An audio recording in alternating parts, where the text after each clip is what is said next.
board, right? Yep. All right. And just in case anybody needs it, here's the link in chat.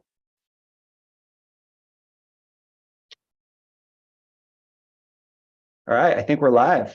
Sharing links. It is the 18th of July, 2023. Hey, everybody, we haven't done this in a few weeks. It's good to be back for a Gimbalabs community meeting. We're calling it Carnival this summer. During the school year here in the Northern Hemisphere, we do Gimbalabs Playground. But for the summer, we decided to shut down the playground, shut down the schoolyard, and just have a little carnival fun. I'm not really sure if there's going to end up being a difference in the end, but all in the spirit of experimenting with how we come together, how we create structures to kind of share space, think about ideas large and small, and create new ways to collaborate. There's a Miro board here. There's a process described at the top, and at the gimbalabs.com website, there's a link to this, a little bit of information about what we're doing on Tuesdays, and some guiding, what's the word I'm looking for? Just some guiding parameters for how open spaces work. Because essentially what we're doing is having a months-long open spaces session where anybody can suggest a topic, as you see here. Anybody can express interest in a topic, as you can see, for example, here. And then when the time is right, we can move an idea to a date, like we're doing today, the 18th. Here's the topic card for the session that we're going to start in just a moment. Does anybody have any questions about this kind of loose structure for making spaces to get together? I have a question. So if I want to create, if I have an idea, I can just go into the Miro board and then put it up there, right? And then somebody will drag it down and give it a date. Is that right? That's exactly right. Yep. Okay. And you could be the one to drag it down to an empty space too. There's more ideas here than there are Tuesdays left in the summer. So feel free, just any idea that you want to bring to the group, feel free to fill in one of these cards. These are grouped in Miro, so it's easy just to drag the whole thing around as needed. Yeah, and we'd love to hear what you want to bring. Okay, yeah, for sure. And that's a great question. And, we are, like James says, we are sort of, experimenting. And it could be like the same rules apply like at a community bulletin board. Like, it's totally not cool to like put yours over the top. You kind of need to slide it over, or sometimes readjust things. So you could put it in with another one, and then whoever comes that's what we'll talk about. But then I'm pretty sure I was the one that drug my card down to talk about this. So yeah, you can do whatever, which is cool. And everybody, I hope it goes without saying, feel free just to steal this Miro board, make it your own. If you want to host a different meeting, remix it, keep the parts that work for you and discard the rest. That's really why we're doing this. I think we have a lot of opportunities in this new industry to experiment with pretty much everything. And so we'll hear about that today for facilitation and for making agreements at a group level. But it's all up for grabs. And I think this is a place where we can kind of bring those experiments to the table safely. You're going to get good feedback here, but I think we've cultivated a high respect, high signal space for doing this work. Yeah. So with that said, Newman, what are we going to talk about today? The card. All right. Experiments with facilitation charters. And with the incredible tool Consens. First, my name is Newman Lanier. I am a Project Catalyst member. Been part of the Gimbalabs. I am learning all kinds of things, and especially Plutus smart contracts and building things on Cardano. I think I'm on fire with inspiration on all the cool things that I can build when I get out there. But while I was working in the ecosystem, I've found that facilitation was such an important part of just how things operate, and that everyone had a Zoom room. And then I noticed that some groups did facilitation in one way and some groups did it in the other way. Anyway, all that is a long way to express like who I am and how I got into this topic. Last fall, there was a funded project that was making a call out for participants in this facilitators collective. And they were offering a training program and some mentorship around improving one's facilitation skills. And I signed up, and then I met Vanessa and Gustavo and 2 or so others who taught. We did a 3-day workshop on facilitation techniques. So that's the Facilitators Collective. They do training. They have a Discord Discord server, and there's some other things you need to know about the Facilitators Collective. But so I've introduced myself and I've introduced the Facilitators Collective. Now I want to introduce Aaron of Consens, who is actually here with us. Round of applause for Aaron. Aaron's here. Yay! Yes. Okay. Aaron, and I'd love for you to come on and introduce yourself, but he is the developer, engineer, ringleader of a well, I'll let him explain, but it's a tool called Consens about making agreements and documents in a communal way. Aaron, would you mind coming on and saying? Yeah, sure. Thank you, man. I love the vibes in this group. Really inspiring. Well, technically, I'm the project manager. I'm not the developers. We have developers, we have designers in our team, but I'm the project manager and the founder of this kind of visions that I have started a few years ago, and find Catalyst as the place, the most, the best home, I think for this project. And yes, I think some of you already have heard me talk about the platform. I hope that I won't bore you, but yeah, the idea is I will give you afterward to explain about the facilitation charter, and talk about more about the content and the idea of how the platform can be used for creating this content. I will focus on the platform, on its functionality. So yep. First of all, let me first send you the link for the agreement discussion. And great, I have the ability to share screen. So here we go. So this is the consent platform. This is the what we call the agreement discussion or agreement document for the facilitation charter template. The platform, I should say, it's still a little bit clunky. There is still some functionality missing. It is in what we call an MVP version. Hopefully the voters of Fountain will be kind to us, and we will have the ability to improve it and to add a lot of features that we wish to see on it soon. But for now, its main functionality is already working, and you can use it. The idea is that for a group to be able to create an agreement. An agreement, in this case, it is a document that reflect what the community can agree on, while having the opportunity to discuss and keep suggesting improvement to the section of the agreement. So here you see this. If you go and click this draft button, you will see the current state of the document, of the agreement document. All of those are sections that are already received some support. That they stand in a minimal threshold of approval by the community and entered into to be part of the draft. The draft is dynamic. So if we go back to the discussion page, you can see that we have different sections, and for the section we have different versions.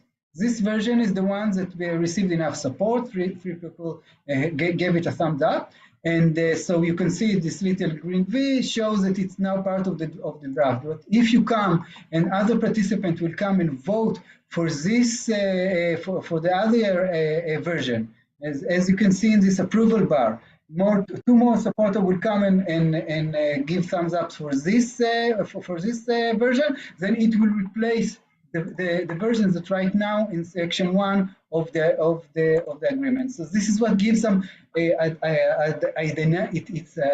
agreement, the document is dynamic, but it's not chaotic. It's not like in Google Doc where everyone, if have the permission to edit, they can change the whole document or can change a different section. Here you should only those suggestions, improvement suggestions that receive support, they need to get the approval of the community in order to change the document. And you can also express disapproval by giving a thumb down. And as you can see, when I gave it a thumb down, the approval bar gets shorter, and which means it is far for being part of the document. In order to participate in the discussion itself, just click on the card of the section. You can browse between the different version of the same section. You can participate in the discussion for each version.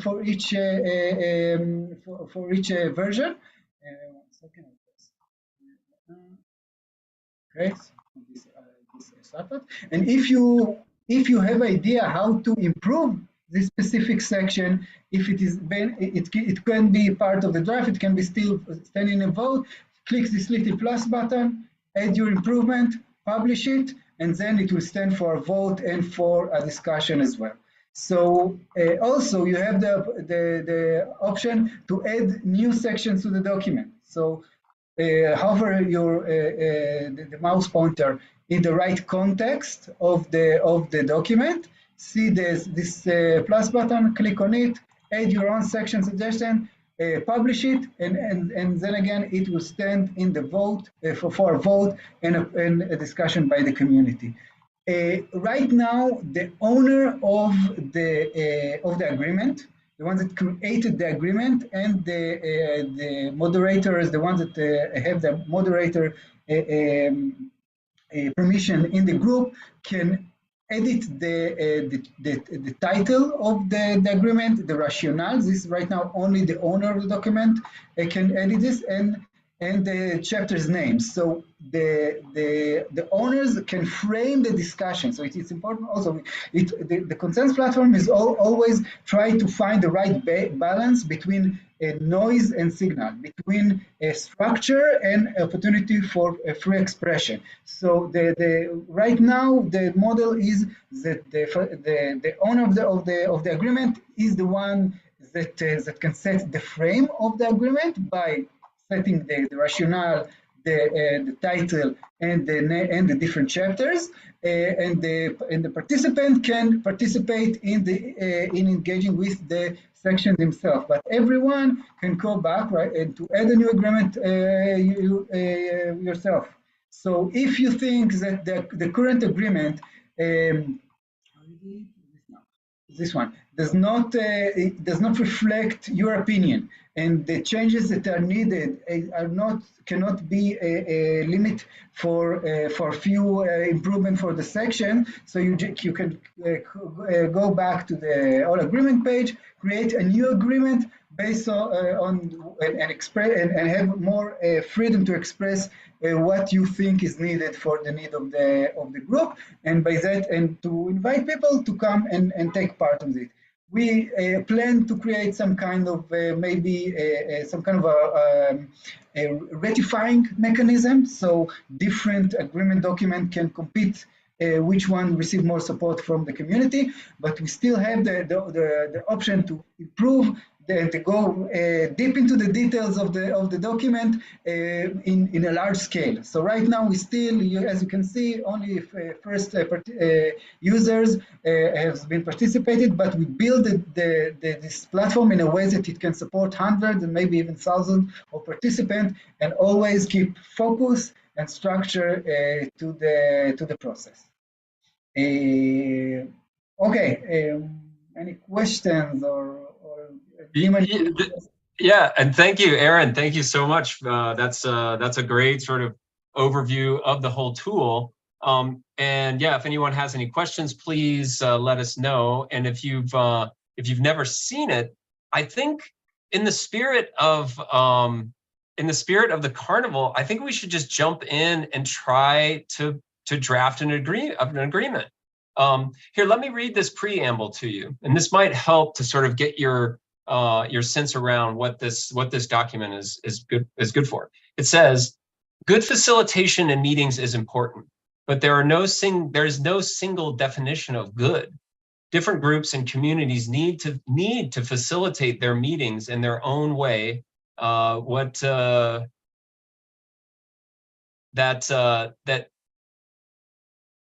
suits who they are. This process, brought to you by the Facilitators Collective, that's who I'm representing, helps your community to create its own charter, outlining how you will facilitate your meetings. It offers a focus for you to think about what sort of meetings you want to have, and enables others to see what they can expect from attending your meetings. You can also use this individually to sort of express your own views about facilitation. To use this process, first create this template and rename it to the group. Can we create another template for Gimbalabs? Right now, the duplicate button is not yet been developed. Unfortunately, Okay. Part of the, well, perhaps can we maybe just use the template and then delete sections? Yeah.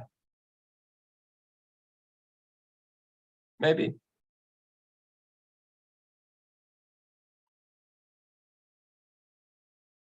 Maybe. What do you think? Because what we can do is just work through this. The idea of the carnival is that we're building stuff together. And I would love to sort of find out like what people think about these different organizational facilitation, agreements, like the structure of our facilitation. How does everyone feel about that?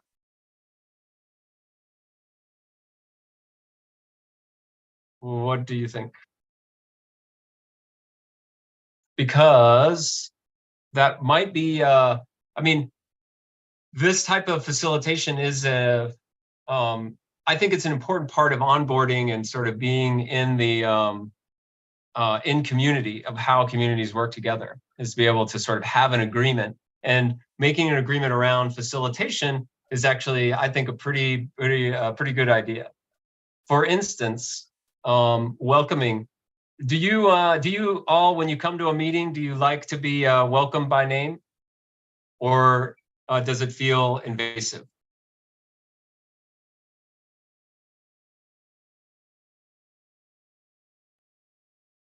That's a great question. I never thought about that, the other side of that, the invasive side.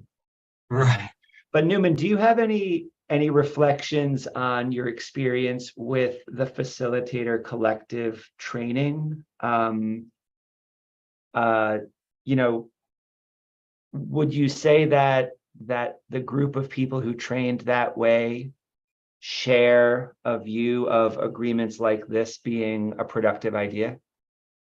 The big tension, one, the training was really phenomenal. The thing that stuck out about it was that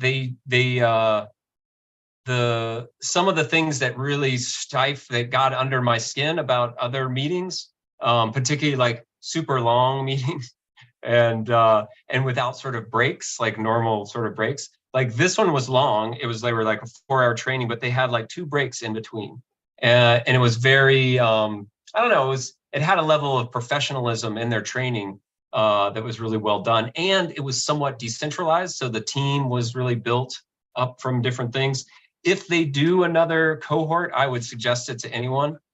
There is a way to engage with that training in a asynchronous way through their website, through our website, Facilitators Collective website. And I can share that link.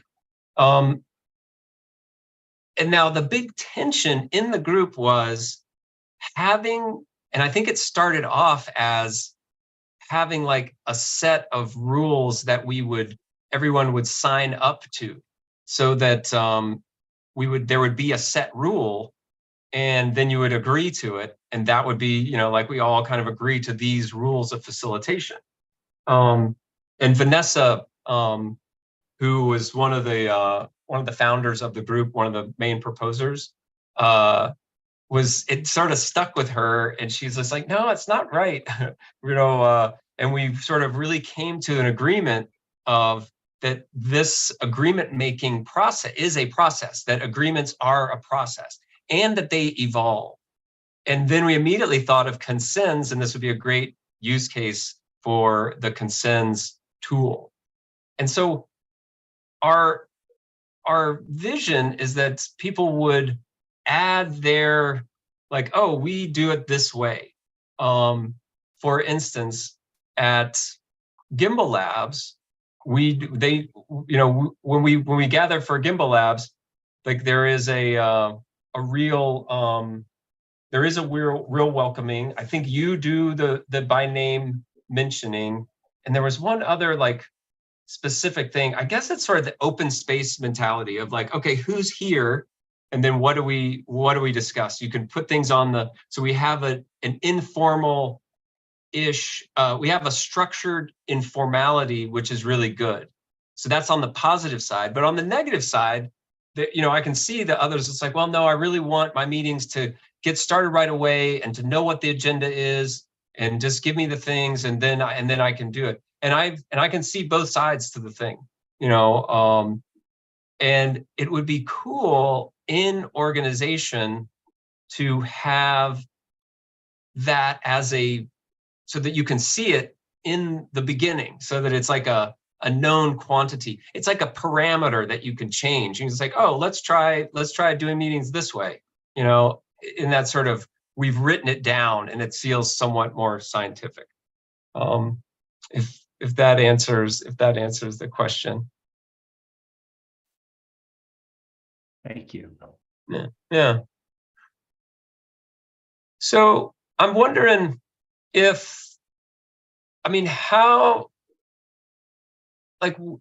how do you feel welcome and engaged in your communities? I'm trying to get some other voices up here. And then I'm going to put them in this document, and let me see if I'll share my screen. I think Aaron, you're sharing yours now. Can you all see mine?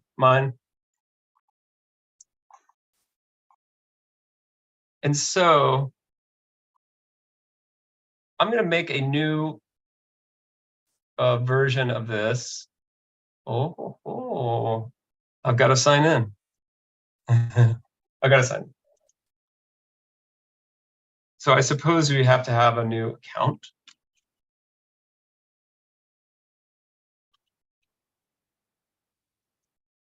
Oh, yeah.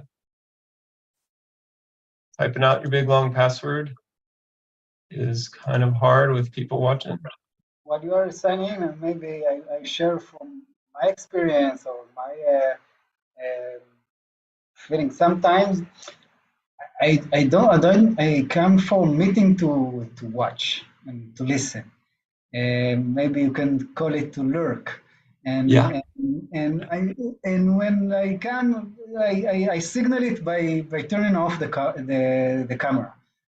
Mainly it's happening, in after town hall rooms, that not always I have the environment, the right environment to really participate. And by welcoming by name, sometimes it's like forcing me to be an active part. And sometimes I want to have the freedom to be a passive participant. So maybe it's up to the group, it's up to the meeting, but maybe to keep this option. Maybe for some meeting it's not cool to be lurker. It's up to the facilitator, I think. Yeah, and I kind of feel like summarizing that is like the freedom to lurk and just listen. and not to be fully engaged vocally.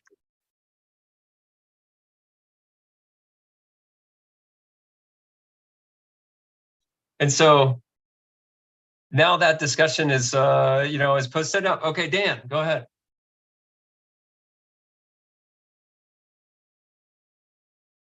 Oh, yeah, muted. And yeah, I've unmuted. It's okay.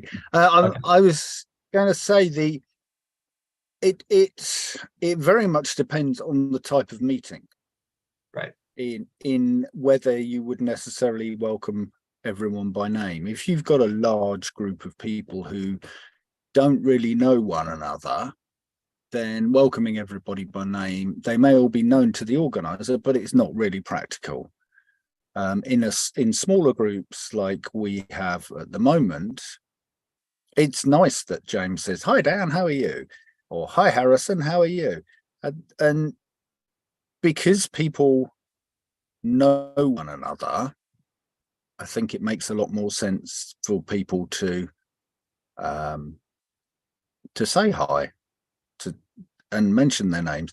And I also think the thing about you're saying about some people like to just come to a meeting and there's the agenda and get on with it. I think part of the community feeling around the Gimbalabs meetings is they don't start like that. They start by people saying hello, maybe taking 2 minutes just to say how their week has been, if some particular event has occurred, if they've just done a project catalyst proposal, and that all goes to build the community. So I think there are so many different types of meetings that can take place. It's going to be very, very difficult to have one document that describes how you facilitate a meeting. You need different versions. Yeah. That's great feedback. Oh yeah, Dan. Harrison, do you have something to add for around this? Hi guys. Well, I guess I don't know if I could contribute to this. I just want to raise my hand to say that I love what is going on. This is like a very big coincidence somehow, because I also has been serving as a facilitator offline, not online. We have like a group of young people who come together every Monday night to meditate. And then after about 25-30 minutes of meditation, we read a book together. And then at the end, we share our stories with each other. And so when I come across Gimbalabs, I didn't know what Gimbalabs was until I saw some of the rules. I wouldn't call them rules, like the ones that says whoever's there is supposed to be there. Whatever happens is supposed to happen. I really like that. I mean, so I've been following the whole sharing about consent, and I feel like this is like a more professional version. I went through the facilitators charters, and I mean, I've been listening and reading at the same time. I just want to say that just to get it out of my chest, just to express how grateful I am for everything. And regarding the question, I'm just going to share how we do things on the offline side. We would come together. The facilitator would just welcome everybody, and before we begin everything, before we begin meditating, reading, we would go around in the circle. We would introduce our names and do a quick emotion check-in, like how we're feeling at the moment. I don't know if it works with an online community, because our circle we call that our circle, our community, is more, we care more about our well-being and mental health. So it's more on that side. But it might be something that we could all consider. Yeah. Thank you. Yeah, thanks, Harrison. Oh yeah, that's fantastic, and that's exactly the kind of there is a pattern to your meetings, and we think that establishing that pattern, or even just having the discussion, like how that pattern came to be, and the feelings and tensions by the, like, or what people think of it, and then how it can change or evolve. Make a new pattern. Like, like when, how patterns come into being and how they change is what, and that's a great, I think that's a wonderful, that would be an interesting one to see. And it's really great to see you saying, and because that's one that really resonated with me. It's just like, yeah, whoever's here is meant to be here. Whatever happens was meant to happen.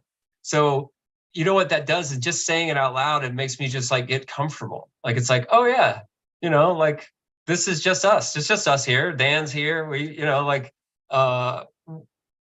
so many of the meetings, again, from that, like there's a lot of like tension, and I didn't know, like, especially with a new thing, like a brand new protocol or Web3, or in your case, maybe like people don't know, they've never meditated before. And they come in and they've got all this baggage and kind of like, oh, and they can, like, I could never meditate until I, like when I was first introduced to it, and it just seemed like torture. And then when someone said, no, it's not torture. You're just sitting still, like whatever's happening is cool. And then once I got that going, then all of a sudden after minute 5, where you're like, it's an eternity. And then you're like, oh, wait a minute, they just rang the bell. That was 20 minutes? Oh, I get it. Oh, okay. I was just drifting off peacefully. So yeah, that's fantastic. Aaron, how are we doing?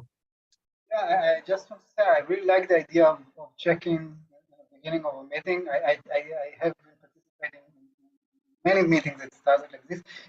It creates some kind of synchronism between the participants, because we all came from, each one of them of us came from a different pace of life. I don't know which one came from the outside, from the inside, with a different different rhythm to the meeting. And by making this round of check-ins, we can create some kind of a synchronism between the different rhythms that we came from, and start to create something that is shared.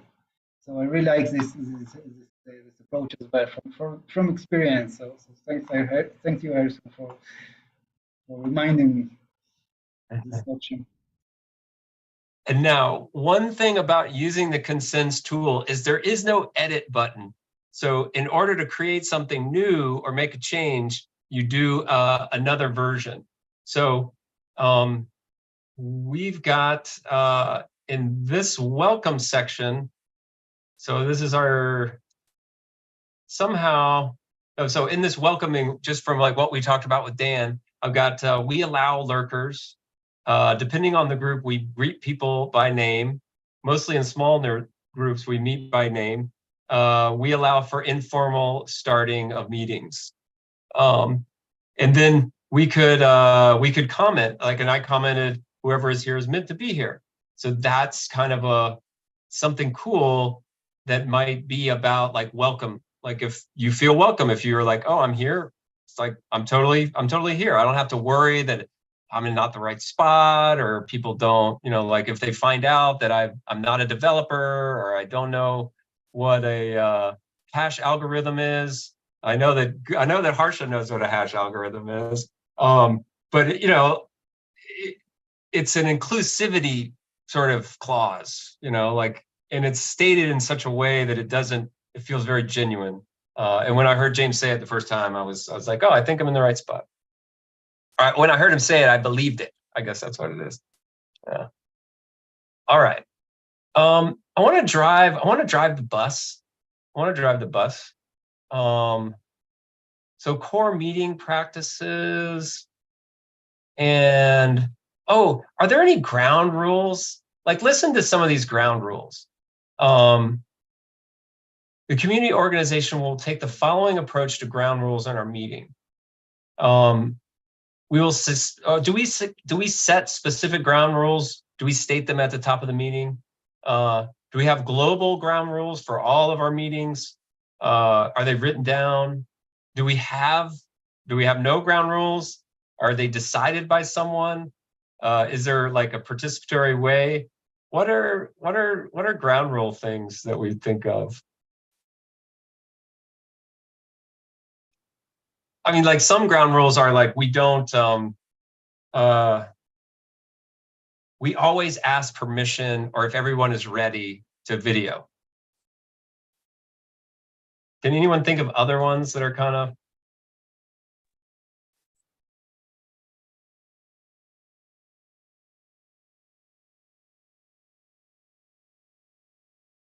Other ground rule things? What are some of those ones that are like, we raise our hand. We use the hand raise. We use the hand raise button in Zoom. And that's kind of a rule. I mean, people, if there's a big discussion going on, like we use the hand raise thing. Does that rule count for the facilitator as well? I mean, I didn't even raise my hand. Okay. Oh, geez. What happens if you break the rule? If you break the ground rule? I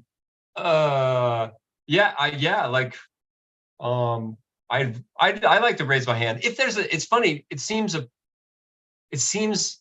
I think that's the weird challenge is when you try to write down these kind of established norms. Oh, okay. I see Harrison has got his hand up. So let's listen in. Go ahead, Harrison. Maybe Dan raised his hand first. Oh yeah, look, I'm looking at Zoom and it says you plus one other, and it seems like they would put. Okay, go ahead, Dan. Thanks, Harrison. That we believe that's like a ground rule. It's just like oh yeah, who raised their hand first gets to go first. Okay, keep going. All right. Thanks, Harrison. I was just going to say, Harsha, you're a naughty boy. You should have raised your hand. No, one of the ground rules that I have found, it's almost like I think it's unwritten, right, at the moment, and I have no idea how you put it into words, but it is the meetings are safe spaces. I have never once experienced any any animosity, any anger, any I have never experienced anything negative in any of the meetings. I know I have gone off on a rant on a couple of occasions, and some people may go, hang on a minute, you've been a little bit negative. It's so funny because I'm like, wait a minute, I do remember. I think it was after you like, oh yeah. I do remember some things, but you're saying that a safe space where you can express anger and it's not going to like go out of control. Like that's what safe space means to me. It's just like, it was not directed at anybody in the meeting. It was just a bit of a rant. So I think it's, you are safe to express your opinions as long as they are not negatively directed towards other members of the meeting. Isn't directed at any person. Right, I shall shut up now. Harrison, go for it. I mean, this is so interesting when James sent the link to the art of hosting to the chat. So the community that I'm facilitating for, we meditate in the Plum Village tradition. And it is so, there are so many similarities between how I don't know who got there first. I mean, who cares? But there are still similarities between how we carry out our sharing session with how the rules are set in the way that the art of hosting has set out, the open spaces that James sent. And there's also a lot of similarities in how there's this community called the Circle Way and Healing Circles. They are also very vocal. Is that the word? I mean, they have great exposure here in Vietnam. And I don't know if we have talked about this before. I mean, do we have like an inspiration where our facilitators, collectives get inspired by, so that I can have a bit of a context where I could share more, or, you know, I just don't want to share something that everybody already knew. Oh, I think that's, I mean, is that would be I think that would be a really cool thing if you went to a meeting and they were like, oh yeah, we don't have ground rules, but here are some books that we read and we were sort of, this is some concepts, like we're informed by healing circles or way of counsel. You know, it doesn't mean that we're going to follow that every time, but we, you know, that's in our context. Yeah, so that's great. Thank you, Harrison. Oh, really wonderful. Let's talk more. Roberto, and then James. I just wanted to say that I think something that's really important, at least to me, that's really struck me, is the facilitator setting the tone. I feel like one of the things that makes Gimbalabs Spaces so special is that James absolutely exudes calm every time. It's just calmness. It's unbelievable.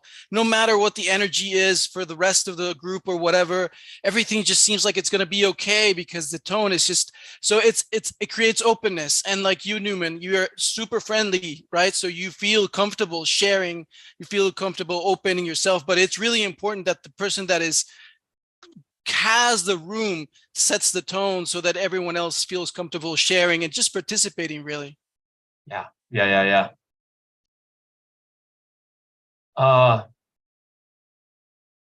Yeah, setting the tone. See, now I'm looking for where it might go, Aaron. I'm looking for where it might go in the charter.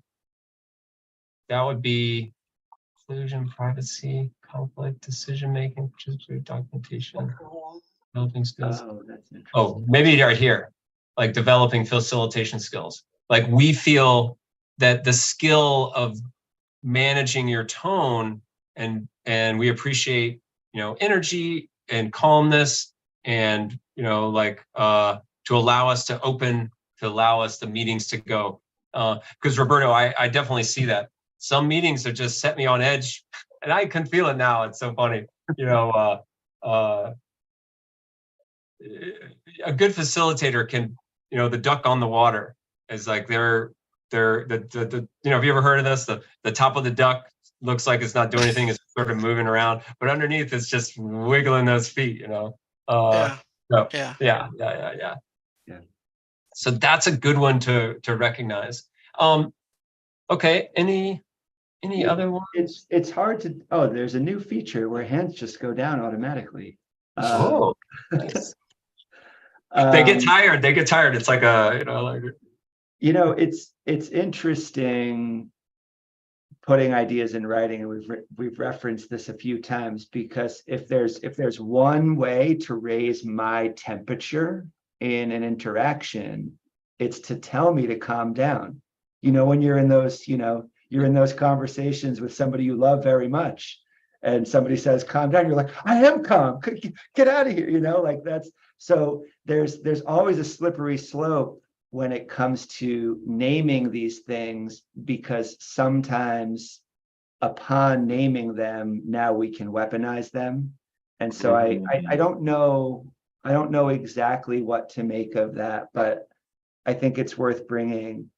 But I shot my hand up when Harrison this wasn't a point you were making, but you said, I don't know who got there first, who cares? And I love that as a facilitation agreement, right? Like It's not about taking credit. It's about sharing credit and kind of co-creation of ideas. That's something I would love to see on a Gimbalabs charter. Okay, I've switched over, and Aaron, I'm going to change up our practice. Is that the first, and this is just a little aside, the first pass while the community is freestyling and getting their ideas out, and really, Dan, Roberto, Harrison, Harsha, James, thank you so much for like sharing these things and capturing them. I guess we've got it on the videotape, and it's streaming out to YouTube land. You know, that, and then once we collect all of these ideas and then we fit them in, this is the participatory document making process, and then put them into consents, and then we can comment once they're captured. What do you think of that, Aaron?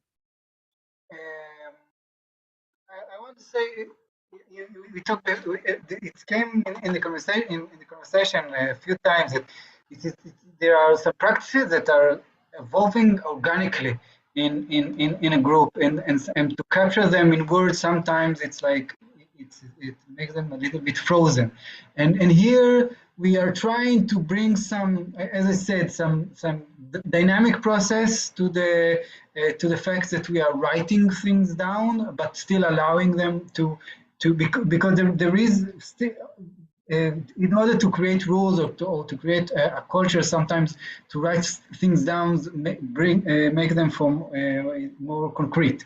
So we don't want them to be frozen. We still want them to be alive. But so this is the challenge that we are trying to solve. And during this process, this is for me as part of the design process of the platform.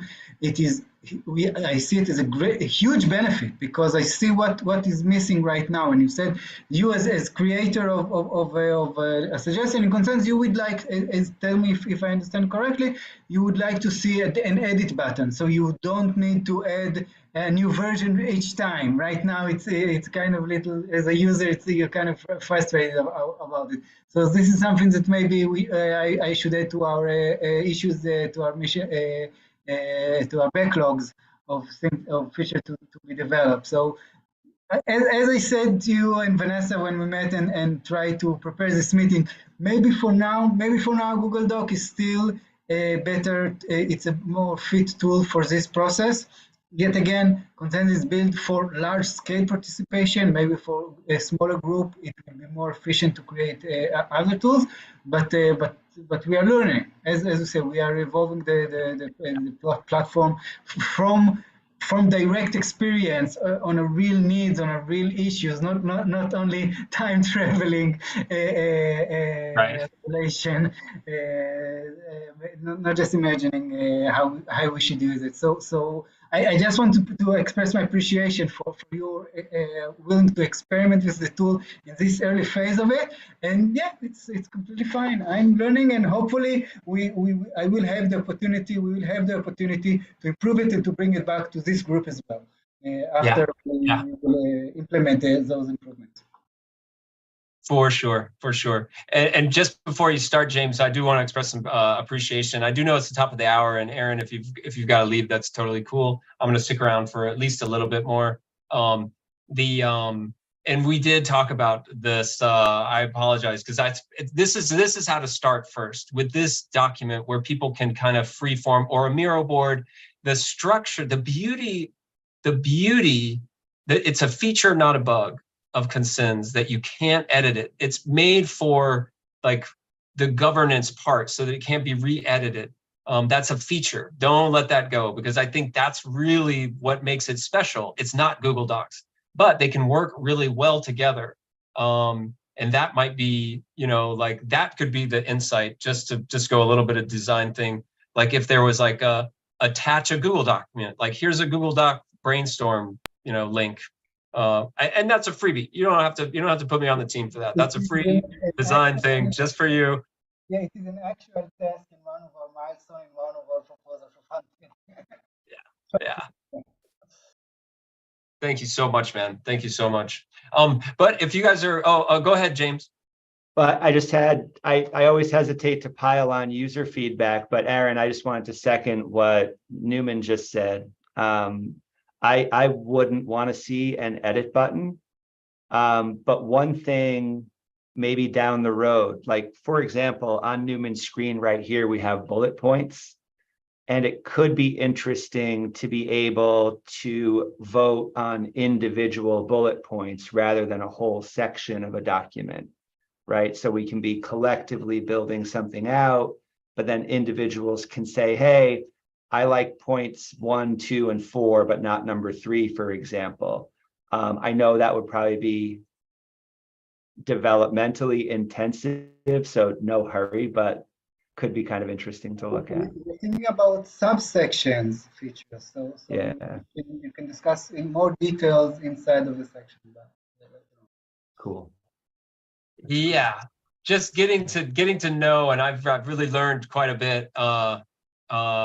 You know, and I hope that everyone here and the folks on the YouTube sort of see how this process can go, and some of the little side roads that we went down and what we discussed. Actually, I really love James's you know, because that is the weaponized, like that's why we shut down. That's why we don't write down things. And actually Harrison being here, like that's why things that are new to us, like it's like experimenting because we don't know the unwritten rules. And Dan mentions like, he's like, no, I feel very comfortable here. And then, you know, like how do we create that Dan level comfort where he can express things and like feel good, like my comfort. I also have that same comfort. Like how can we create that as community community leaders or in community, because it's really, really important to make people feel comfortable, because that's where like good ideas come from. That's where like wholeness can start, because then once you feel comfortable, then you can express those tensions, then you can express the sort of anger or frustration or things that aren't just super awesome, because you know it's like, oh, yeah. These things are important, and so I applaud us all for taking the time here today for it.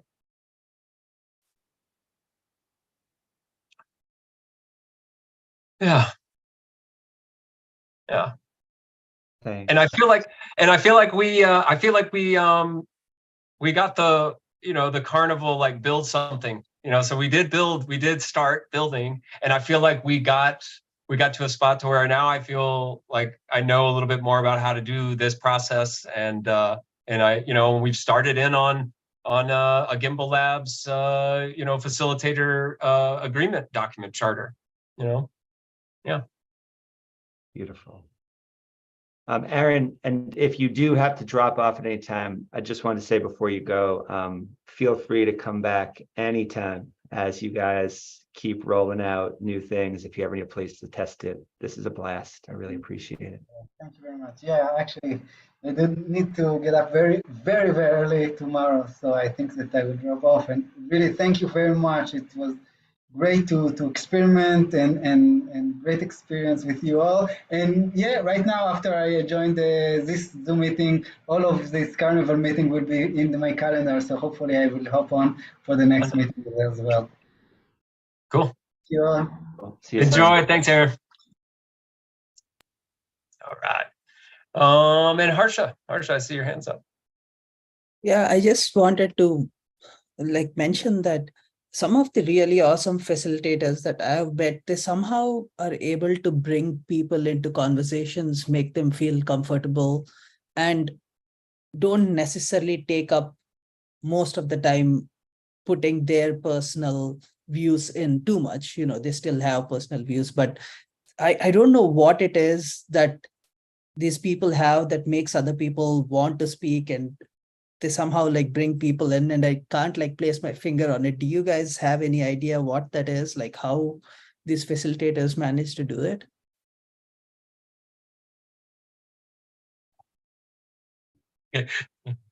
Harrison, go ahead.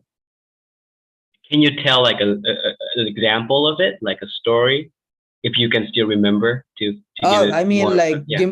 James does it all the time, by the way. So I can't place it. Like, is it because of the way he is, or is it because he has done it like a million times that he knows it? Or, I'm just trying to figure out. Like, Nori does a great job, Newman does a great job, but I can't tell you what it is. But I'm just curious as to what you guys think. Yeah. And then is it something that you can learn? You know, is it something that you can get better at? One thing that we talked about is that James does have a tone of like, it's going to be okay. I think Roberto mentioned it. I definitely feel that. You know, and it isn't something, like if you can learn it, is it something artificial? Like if you don't have like genuine care and interest, can you learn to do that, or to front it, or to fake it? I don't know. But I do believe that like certain structural, we were talking about this in Odin. Like if you feel a tension and you're like, oh, I don't feel included, I don't feel open to participate in a meeting. And then you sort of sense into it and say, is it organizational? For instance, am I the only so-and-so in this meeting? Like, do I feel like I can't express, like if I was the only tall person, or the only person with, these kind of eyeglasses, is that an organizational tension? And can we address it with organizational means? And that might be, structural. Like, can we make it more inclusive, or where people can feel open and expressive in a structural way? It's interesting because I used to think, I have a real thought experiment, because I hadn't thought about the whole weaponized, like, oh, we wrote it down and now you can point at it and say, look, you're not following the rule. You've been naughty, and maybe it's sort of the English way. Like when I was studying governance, it's like, well, in England they have all these rules, but they're not actually written down. They have the Magna Carta or something. No offense. I'm sorry. That's offensive. Baseball is the same way. You've Oh, used baseball pitch analogy clock. before, right? There's so Yeah. many things that happen in sports in general, Yeah. where maybe it's not in the rule book, but people will tell you, you just don't do that. Yeah. And that's kind of ground rules. Like these ground rules are the unwritten ground rules stuff. This gets to, we're writing a white paper right now for Andamio. I think I shared like an early draft of it at Live Coding a few weeks ago. But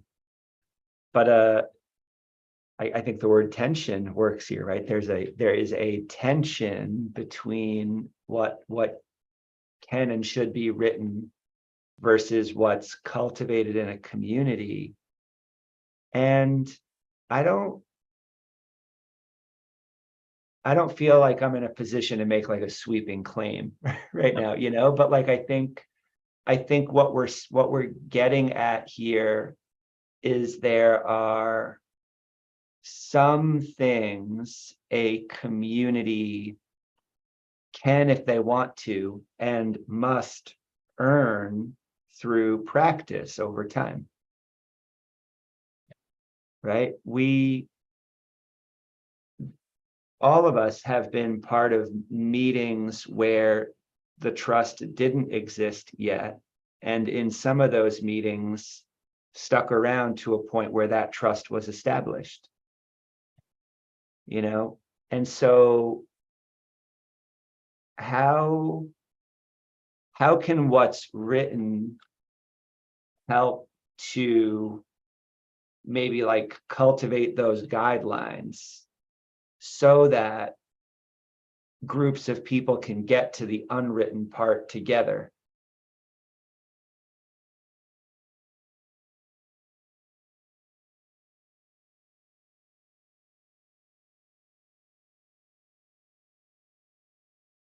And then how do you protect that space without being exclusive about it?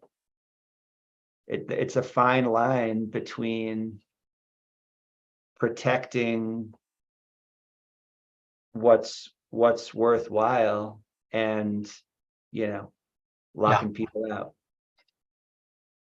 And that's the pitfall. Beautifully said. I see that Harrison has something for us.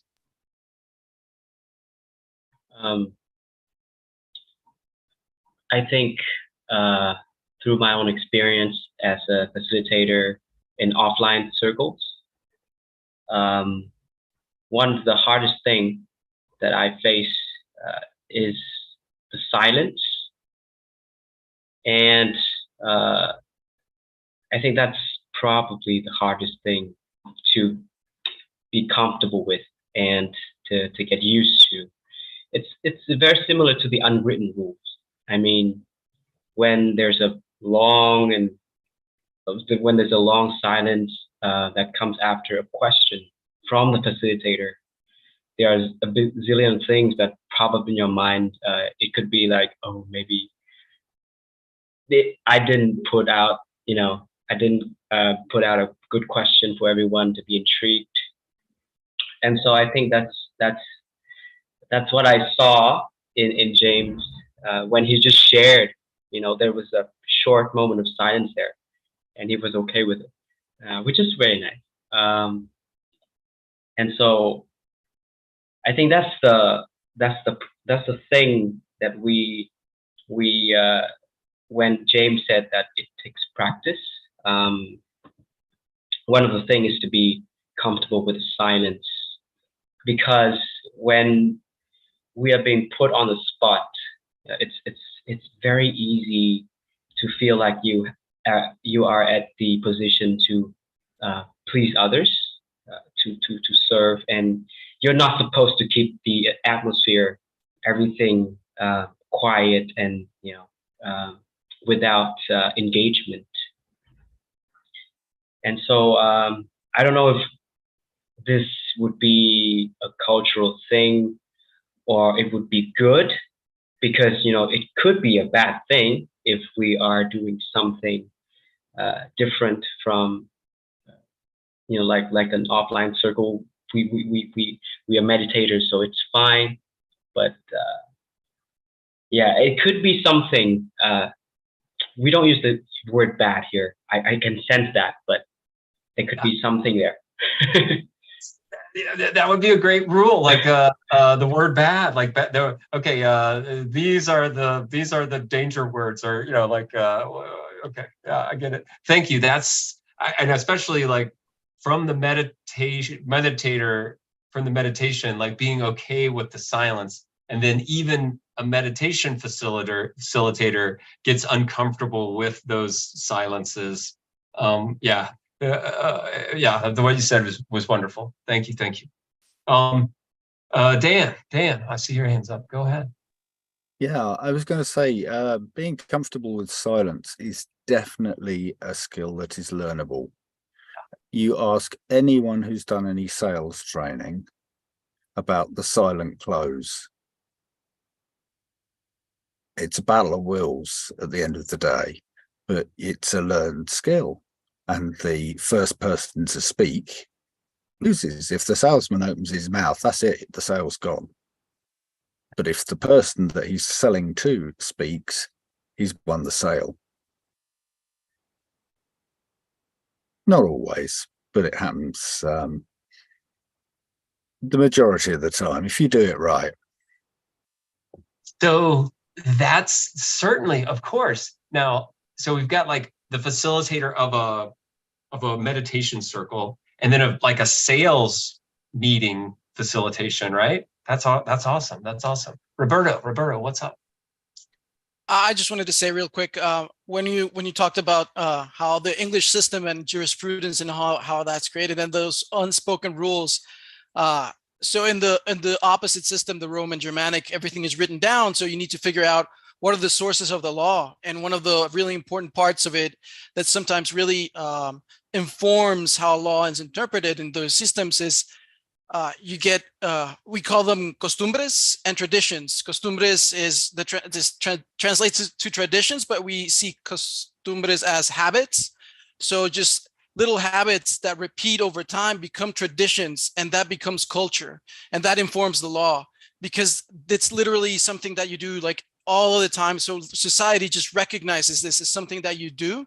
So there's this sort of untold practice, right? And that's something that you kind of recognize because society recognizes whether it's written or not. So you do need to take that into account. And I found that really interesting because it's all this, we are trying to create culture, right? In all these organizations that we're creating. And it's really just the building blocks, I think, is just little habits that just repeat over time, and it sort of they filter out themselves, right? The good ones stay, or the ones that the group recognizes as useful or good, they just tend to stay, and the rest don't. And over time, they become something that just is second nature, or just like it doesn't even need to be written. You just know that you are supposed to do it. So I think it's just finding those little habits that you can repeat over time that enable this space, enable the creation of good facilitators, enable people to feel comfortable and to participate and to share and those kinds of things. So yeah, it's just finding those little habits that become the culture eventually. Listen. I cannot wait until Vanessa, when you're listening to this, I'm so glad that you've set all this up. I'm feeling like a lot of gratitude right now for Vanessa, because this is really her ideal. I know that she would just be beaming, like flipping out how incredible the conversation and these discussion topics, and that we're capturing it not only in video, but in this document that she created to make a charter. Yeah, I just want to express, because that what you just said, Roberto, is, I think, like really, really powerful. We are, trying to create culture. Well, first you started off with and where it's in that the language that was Spanish. Where are you calling in from? Yeah. I'm originally from Guatemala, so that's Okay. written law, and I studied, like, I graduated law. I'm a lawyer, and so it always kind of comes back to me, because we talk about culture, and in these kinds of systems, you kind of need to define everything. Everything needs to be, you need to know, and it needs to sort of be written, even if, so you're taking from non-written, but you need to understand, okay, so what does that mean? If you're going to take into account culture to inform the law, to inform your opinions, whatever, you need to have some definition of what that means. And so they break it down into, so these are costumbres, which is translates to habits apparently, and then they become traditions. And then that becomes, the set of traditions becomes a culture. Yeah. And then I see your hand up, but then this idea of if you want to rotate or iterate or shift that culture, you can pick anywhere and sort of change a habit that changes a tradition, that changes a culture. That, like, I guess you either need to start at the one end, like if you change a law, can you go work backwards? Like, it just, that little bit like gives me just a ton of inspiration. And yeah, so thank you for that. And Dan, what's up? Yeah, I think something that just kind of stopped me for a second was, we are looking at the culture of the future. Yes, it's going to include some of the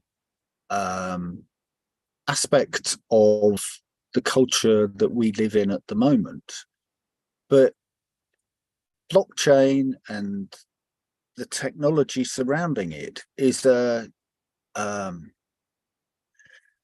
the word for it? Not quantum leap. There's another word. Paradigm. Yeah, it's a paradigm shift in the way computer systems are going to work in the future, and there's going to be a paradigm shift in how culture develops. There's a lot more stuff going on online.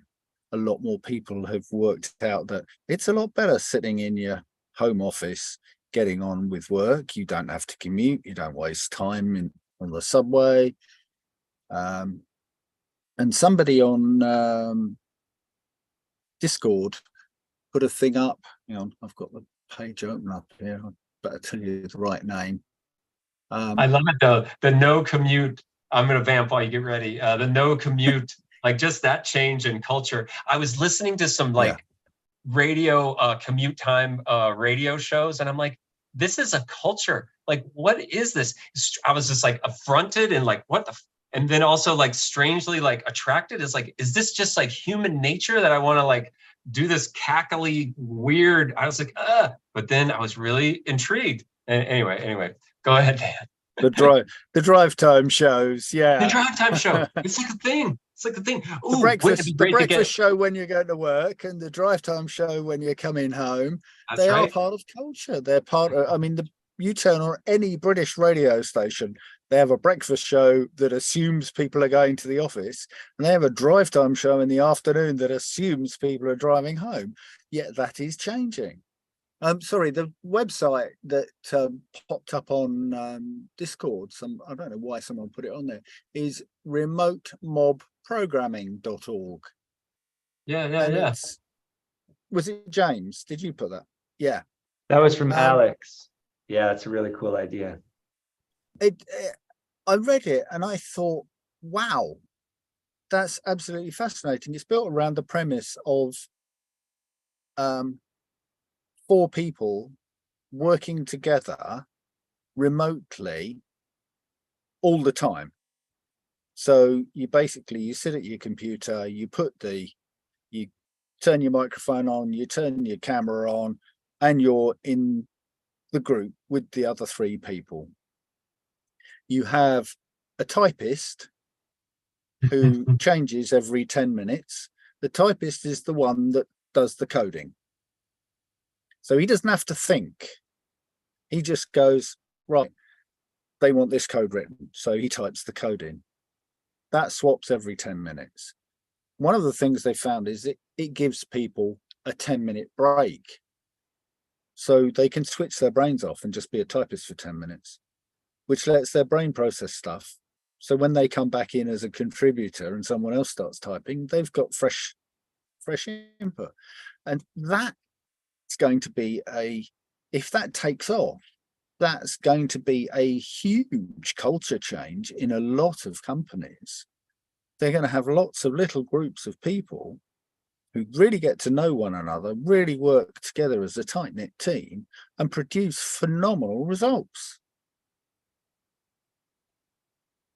The implication, and that goes to Roberto's like chain. It's just like, these are habits that you work on your program by yourself, and that, like you have a thought that you just try to have the thought and type it out and get it into the format of the program. Whereas if you're in a collective, let's say, if you're in this group of 4 where there's a group dynamic that maybe somebody keeps the high level in mind, somebody is taking care of, like, my buddy, a professor used to say, he's like, you can work on a team, that's fine, but don't just be the guy that gets the pizza.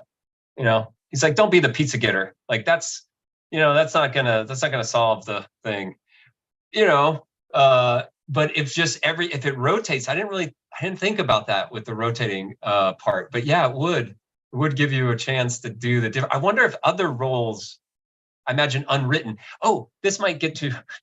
You guys got me super excited. Is it the end of my day? If the typist role is written, like, hey, this is one of the roles that we write down. Like in the rules of baseball, there's this thing called infield fly rule, because whatever. I don't understand it, but I know that I'm sure that it came up in an unwritten way. It's just like, you can't do that, or balking. It's like, you can't balk, but maybe the typist is one of those rules that's written, and now that allows for other unwritten rules. It's just like, oh, we know that once you take a break, like when you take a break after being typist, then you go get the pizza, or or that's when you take your bio break. You can go to the bathroom and get water. And I think, Dan, what you're saying is that these cultural things will happen. And now, in a science fiction way, just to hold the mic for a little bit longer, just imagine, a generation or 2 after this change is taken into effect, and we have a radio show, drive time radio show for a mob programming culture, where there's like 4 people at all. What would that look like? like that's science fiction to me. I mean, in the best possible way, like, like expanding out like what happens on a generation spaceship out to the farther galaxy. And they've done this many times before. And they're like, oh yeah, we're going to try this new, mob programming to update our computers, when we defrost a couple of groups. Anyway, that's brilliant. That's brilliant.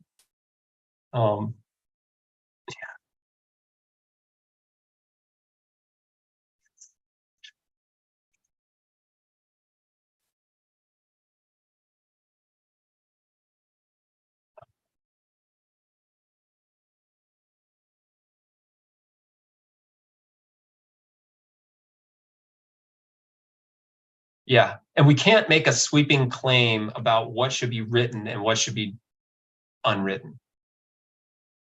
And that can be, and see, wouldn't this be great if we acknowledge that and we put it into a document in such a way that it's not weaponized, which is a beautiful thing.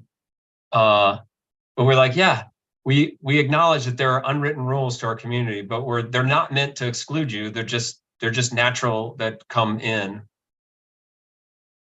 Yeah, that immediately doesn't sound right. We have the concept of auditing smart contracts. So what would an audit of a charter like this look like? And maybe it has something to do with applying it for some amount of time, but then coming back collectively and saying, hey, did each of these points ever do more harm than good? Yeah. Right? Can anybody point to a time when this draft, didn't help or worse? This could be an experiment. This could be an experiment because that's the experiment model. I'm bringing up the model here. Strat.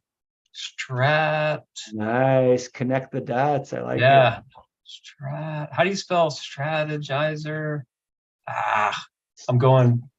It's strategy. There it is. Yeah. Okay. This guy.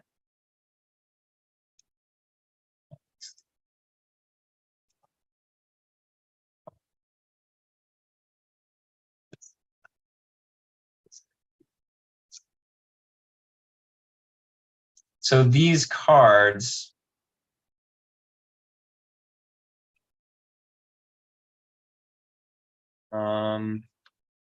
actually, I think I wrote it down in the thing, but anyway,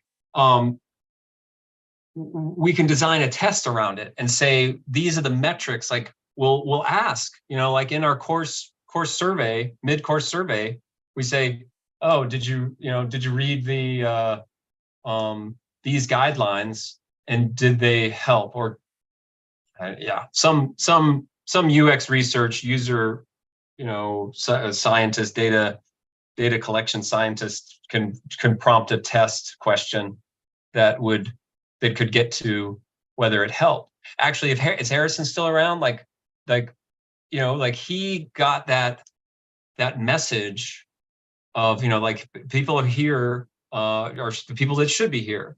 And if you were to read that in the documentation and then say, oh no, it really worked. We could, how do you test documentation? But anyway, is Roberto's hand up or someone? Yeah. I just wanted to say but I was thinking it's a little bit, a really good example of culture that I just remembered is a while ago, we were having a garage meetup instead of a PBL working group in Discord. And one of the persons there hadn't been there for a while. And he explained that it was because they were just burned out and needed time for them. And James said something about, I hope we all understand that even if we're not here for a while, you're always welcome to come back. And I think that's never going to be written. That's never going to be, or it really would defeat the purpose, because then you would see, okay, for how long or whatever, but it's inferred from the space that you can do that, right? Because you're a welcoming space, you can assume that even if you're not there all of the time, people are going to welcome you back in whenever you choose to be there. And I think another that there's like a lot of inference there. People kind of, you can define a role there, because then you kind of assume that if you're there and you're being welcomed, then you need to provide value. You're not there you're not going to be there just, as you said, just bringing the pizza. It's a space where you feel motivated, incentivized to participate and to help in any way, because it's valuable to you. That kind of space is valuable to any person, right? The space that don't really exist that much is, you can fail, you can be human, you can need your space, you can whatever, and everyone's going to be there like, hey, long time no see, right? That's something that I think we can everyone now, unless you're some sort of, maybe, I don't want to say no, but it's valuable. I was going to say, like, unless you're like a psychopath, but I don't want to, that's not so, but I mean, it's valuable, right? So you provide value that way, just being sorry, just being open and welcoming, and you as a person appreciate that. But it's all unwritten, and I don't even know how you would even begin to measure it, right? Other than it's a feel, it's a vibe, it's culture, it's weird, it's unwritten, unspoken, no boss. Well, thanks for bringing that one up, Roberto. Like, part of where that comes from is I want that ability, right? I want to be able to disappear for a couple months someday, and come back and still have everybody, hanging around somewhere. Yeah. But that gets at, maybe there's something we can say about creating facilitation spaces where people can actually be honest about what they need, right? Something that's, I'm not sure what the best way to say it is. Yeah, but but that kind of looking deeply at what I hope for personally is what encouraged me to say that in the first place.